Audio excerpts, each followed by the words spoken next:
I think before the game, I don't think a draw is a terrible result at Motherwell, especially at the end of the season when we got beat 5-1 there, and obviously they were second best in the league last year as well. And I think it's not a terrible result getting a point there. But in terms of the way the game went, I thought we were in control of most of it, especially after the first 15-20 minutes. And especially when we go a goal up against 10 men, you expect to see it out. And we're maybe a wee bit naive in the sense we attacked when we probably should have sat in a wee bit more.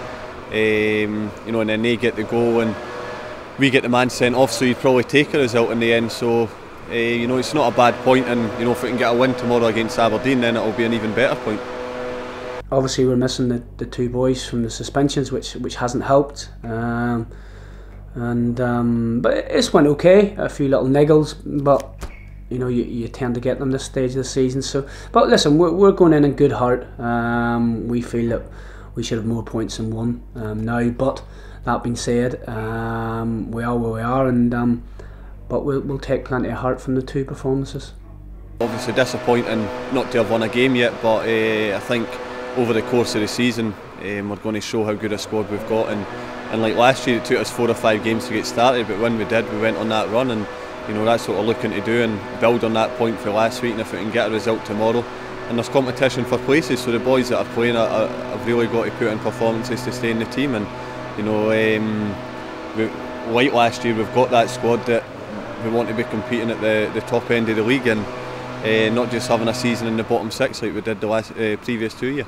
Yeah, okay, yeah, no, Craig's a good lad. No problem settling with the boys. He probably knows quite a few of them as well, so no problem from that point of view. It's just we might have to throw him in, but ideally you wouldn't want to, because I don't care what you say, training on your own ain't the same as training with the boys football wise and getting games. But so we'll have to monitor that situation very carefully. But listen, we've got more than enough there to go and win against Aberdeen tomorrow. It'll be a tough game, because I think they have probably the same number of points, but probably in a similar boat. 2 very good performances that could quite equally have, they could be sitting with 4 points, a bit like ourselves. So it's got the makings of a good game. They've got some good players, made some good signings in McGinn and Hayes. They've got Gavin Ray, Stephen Hughes, Vernon. They've signed Gary Naismith, good experience. So it should be a good makings of a good game. Yeah, I think we've got to look into every game now, wanting to win it, and tomorrow's no different, especially if we can get a good crowd at home. Something similar to the European game would be excellent. But Aberdeen have signed some decent players over the summer as well, so we know it's going to be a difficult game, but it's definitely a game we're looking to win.